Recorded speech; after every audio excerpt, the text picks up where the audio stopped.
observe une montée de la défiance dans le monde politique, dans les structures politiques, dans les partis politiques.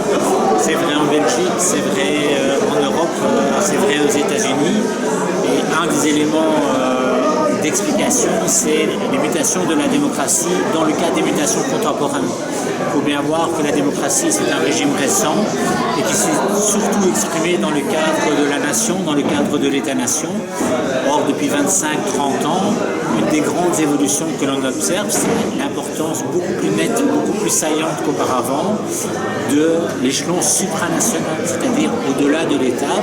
On le voit par exemple en Europe avec le développement de l'Union européenne, le développement d'agences très importantes de l'Union européenne, comme la Banque centrale européenne.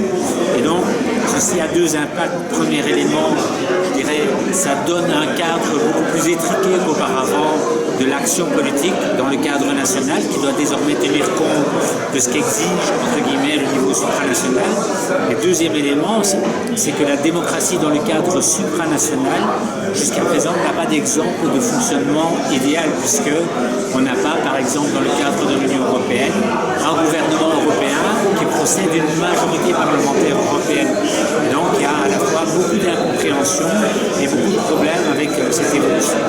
Je crois qu'aujourd'hui, dans le cadre de cette crise un peu morale, intellectuelle de la démocratie, ce qui peut amener à la vivifier, à la réanimer, et en particulier par des mécanismes de démocratie participative, peut aider, mais que ce n'est pas une panacée.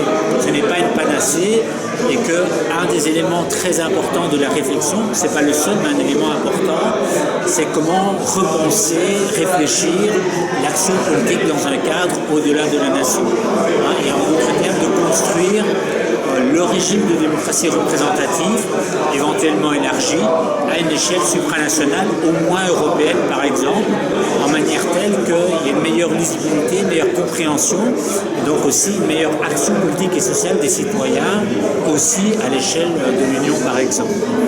On a parfois l'impression que les jeunes ont une méfiance vis-à-vis de la politique ou se désintéressent de la politique. En fait, à travers les jeunes de la Voix, on voit plutôt que les jeunes s'intéressent à la politique, mais peut-être autrement. Voilà. Moi, je pense que le fond du problème, c'est un peu ce qu'on met derrière le mot politique.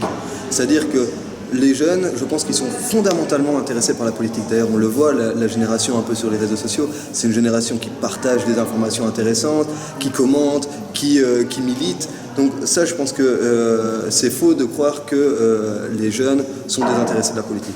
Après, c'est la manière dont on s'investit dans la politique. C'est sûr que je pense que la dynamique de parti, comme elle est présente, ne permet pas aux jeunes de se sentir représentés et d'avoir envie de s'investir, que ce soit pour le MR, pour le Parti socialiste, pour les écolos, pour le CDH. Je pense qu'à un moment, les jeunes, ils ont besoin aussi de créer leur mouvement et de créer un mouvement qui leur correspond aussi, un mouvement plus libre aussi dans ce qu'on peut apporter comme idée, dans ce qu'on peut apporter comme rêve. Et c'est ce qu'on fait au final avec le collectif Les Jeunes donnent de la voix. On essaye de rêver à un demain qui serait plus à notre image, rêver à un avenir qu'on pourrait commencer à construire maintenant. Parce qu'il ne faut pas oublier que quand on parle même d'écologie, etc., les jeunes, ils sont directement touchés par ça. Je veux dire, on est la génération de demain et on a une responsabilité en tant que génération future et je pense que les jeunes sont vraiment conscients de ça. Et alors, si tu devais donner un conseil aux socialistes qui vont regarder cette vidéo en disant si vous voulez que des jeunes reviennent vers vous, voici ce que vous devez faire. Moi, je pense que le conseil qu'on pourrait leur donner, c'est de prendre du temps pour les écouter. Et ça, j'ai aucun doute sur le fait que ça se fasse. Maintenant, c'est de les écouter et aussi leur donner la possibilité de réaliser justement leurs rêves. J'ai l'impression que parfois, en tant que jeune, on a l'impression qu'on est utilisé dans un parti, que ce soit socialiste ou MR.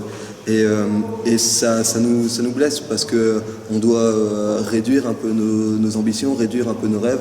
Et alors qu'en tant que jeune, on a juste envie de s'investir pour demain et d'être un peu libre aussi de ses actions, libre aussi de faire des erreurs. Parfois, c'est ça la force aussi de la jeunesse.